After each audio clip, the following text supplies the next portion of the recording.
Assalamualaikum sahabat Islam sekalian. Semoga dalam keadaan baik-baik saja. Kembali lagi ke channel Riwayah Islamiyah. Semoga dapat menambah wawasan sahabat semua. Pada kesempatan kali ini kita akan membahas tentang sosok seorang filosof Islam pertama, yaitu Al-Kindi. Abu Yusuf Ya'qub Al-Kindi adalah seorang filsuf pertama dalam Islam dan salah seorang pembesar filsafat. Dia juga salah seorang ilmuwan besar muslim dalam bidang kedokteran dan pemilik salah satu pemikiran terbesar yang dikenal sepanjang peradaban manusia. Ketika Al-Kindi merupakan seorang Arab asli dan tidak sedikit pun berdarah asing mengalir di badannya, maka ini jelas meruntuhkan klaim dari penganut fanatisme yang menyatakan keterbelakangan pemikiran Arab dan keunggulan bangsa asing.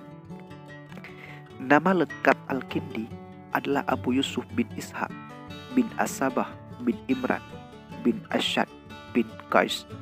Nasabnya sampai pada Qahtan, berdarah Arab asli. Dalam biografinya, Al-Khalili mengatakan bahwa dia dilahirkan pada tahun 180 Hijriah ataupun 804 Masehi. Akan tetapi sebagian sumber mengatakan bahwa dia lahir pada tahun 186 Hijriah ataupun 802 Masehi. Ada juga sumber yang mengatakan bahwa dia dilahirkan pada tahun 185 Hijriah ataupun 801 Masehi. Dia dilahirkan di Kufah. Ayahnya adalah seorang pejabat pemerintahan pada masa Khalifah Harun ar-Rasyid. Menurut pendapat Al-Khalili, Al-Kindi wafat pada tahun 260 Hijriah ataupun 874 Masehi.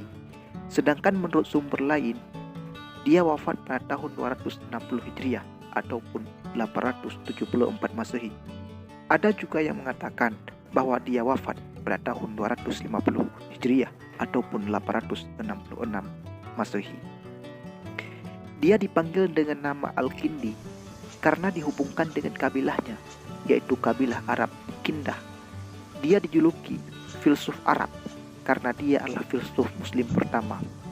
Barangkali juga karena dia adalah salah satunya di antara sekian banyak filsuf muslim yang tak diragukan kearabannya. Perlu disebutkan bahwa berbagai literatur barat telah menyelewengkan namanya menjadi Al-Khedius, sekalipun literatur barat saat ini menulis dengan namanya yang benar, yaitu Al-Kindi.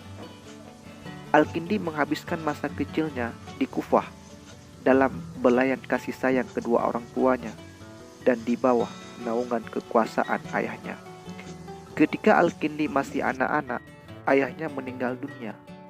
Keadaannya yang yatim tidak mengendorkan semangatnya.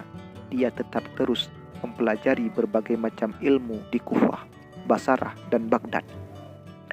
Dia memulai pelajarannya dari ilmu-ilmu agama, kemudian filsafat, logika, matematika, musik, astronomi, fisika, kimia, geografi, kedokteran, dan teknik mesin.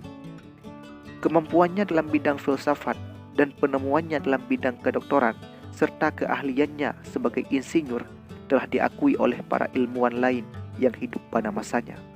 Kejeniusan dan kemampuannya dalam berbagai bidang sempat menjadi sumber kedengkian orang-orang yang dengki dan lemah jiwanya, sehingga hampir saja Al-Kindi dipenjara, dicambuk, diboikot. Anehnya, di antara mereka juga ada yang menjelek-jelekkan perilakunya dan mengklaimnya sebagai orang pelit. Dalam bidang penguasaan bahasa asing, Al-Kindi menguasai dua bahasa, yaitu bahasa Yunani dan bahasa Suryani. Ada yang mengatakan bahwa dia juga menguasai bahasa asing lainnya.